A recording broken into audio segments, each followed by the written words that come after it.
Tenho consultório em São Paulo, isso, em São Paulo, Ah, capital, e agora com a prática da telemedicina eu tenho dividido meu tempo entre São Paulo e Ilhabela, onde eu também tenho olha que casa, para bom. poder... Meu consultório móvel, ele vai comigo. Olha, liberdade geográfica, né, Liberdade da geográfica, telemedicina. Isso, então já total. pode ser até a primeira, né, que é o tema, os benefícios da telemedicina para a psiquiatria, esse já é um benefício, né? Poder Exato, ter exato, essa exato, liberdade, né? exato, exato. Assim, eu vejo isso, para mim, sem dúvida nenhuma, para o profissional, né? Você pode ter da sua casa, do seu consultório, da sua casa na praia, enfim, né? Para os pacientes também, né? Você evita o tempo de deslocamento de um ou de outro, né? A comodidade de você estar em casa, muitas vezes. Então, são algumas das muitas vantagens da telemedicina, né? Na Sim, nossa área, inclusive, né? Da psiquiatria. certo. E há quanto tempo a doutora estuda, né, o tema de telemedicina e começou efetivamente a atender por telemedicina? Eu sempre brinco quando meu primeiro atendimento por telemedicina foi quando eu tinha o primeiro BIP. Ah, Aquele BIP que tocava, a gente pegava a fichinha, ligava no orelhão e fazia a teleorientação dos pacientes, antes do pager, né? antes do Então, pager, é né? de 1990, né? Eu Te já fiz ficava também, no exatamente, cinto, né, assim. exatamente. Então começou lá o telemonitoramento dos pacientes e tal, né? É. Mas mais recentemente, a partir dos anos 2000, 2005, 2006, né, o meu então sócio de consultório na época teve uma ideia, falou, olha, vamos fazer monitoramento de pacientes pelo celular. Eu falei, como assim? Ele falou, não, as pessoas estão sempre com o celular na mão, não estão onde vão com o celular. Isso antes do smartphone, né? O smartphone na época era o Palm. É. E aí a gente começou, eu adorei a ideia, a gente começou a estudar um pouco mais, nós chamamos outros 2 profissionais da área de TI, também da área de mídias sociais e tal, e fizemos um projetinho, né, que era um sistema de monitoramento de pacientes por SMS, né, com os celulares. Então tinha monitoramento de humor de manhã e de noite, lembretes para medicação. E aí, enfim, fomos atrás de alguns parceiros. Na época a gente não teve, assim, as pessoas acharam que a gente era louco, né? Vocês, como assim? Vocês estão pensando, como assim? Vocês são malucos? Daí, com a vinda do iPhone, a gente evoluiu para a ideia de Aplicativos, né? aplicativos, portais e tal. Mas, enfim, no fim acabamos esbarrando em questões de regulamentação, né? O CFM, Burocráticas.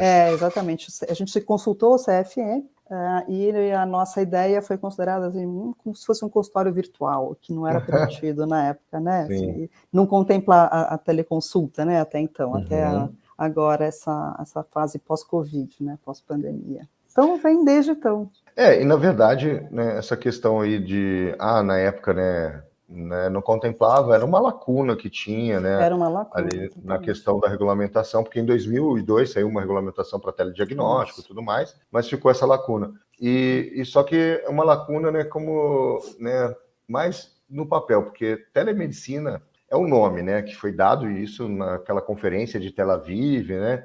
Até tem um material aí, pessoal, também, quem quiser procurar, eu deixei o material da Conferência de Tel Aviv, que é a Carta de Tel Aviv, que foi onde cunhou-se o termo telemedicina. Mas todo atendimento e ato médico realizado à distância seria telemedicina. Isso, exatamente, né, isso já é feito desde sempre, né? Tipo, o pediatra que atendia uma mãe com dúvida e dava uma orientação, né, por telefone.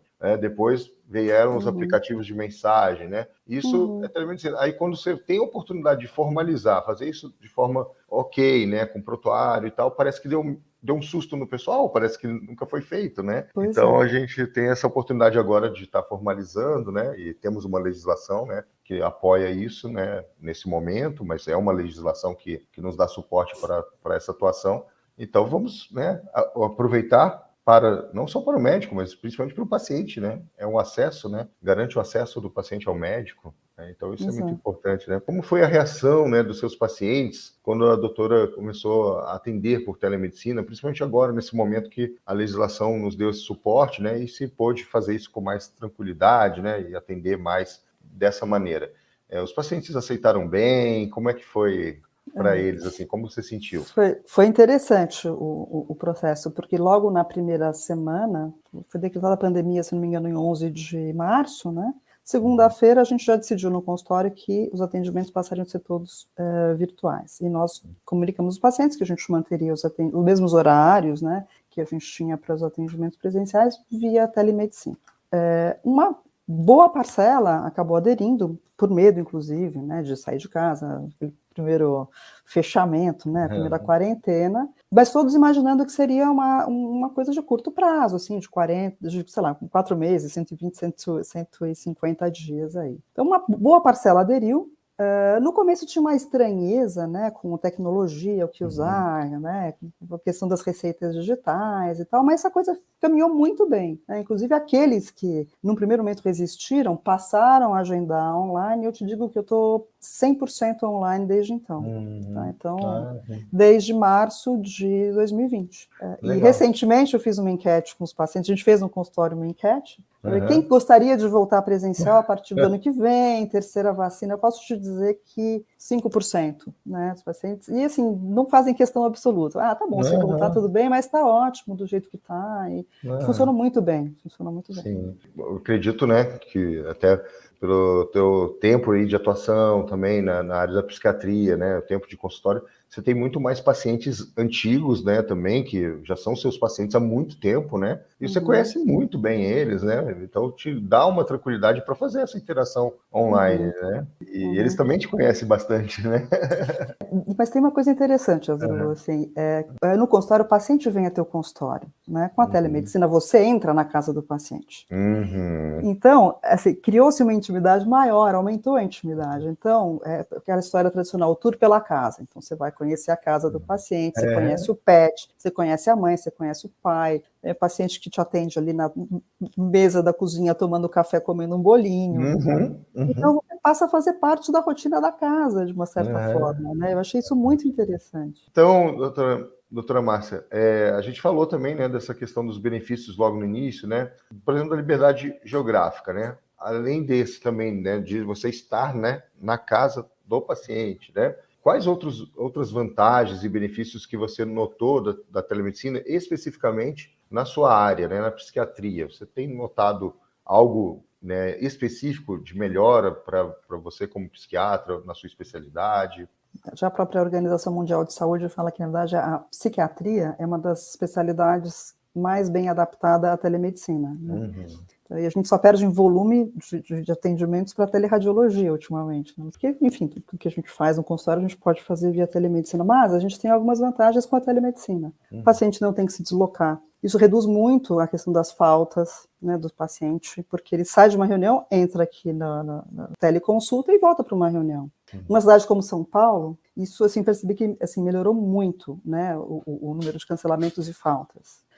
A facilidade de você manejar a agenda. Então, de repente, fala assim, olha, eu estou com uma reunião atrasada, mas eu posso falar com você mais tarde? Tá bom, se eu também estou, não tenho que me deslocar, não tenho que ir para nenhum lugar, isso facilitou muito, né, essa questão.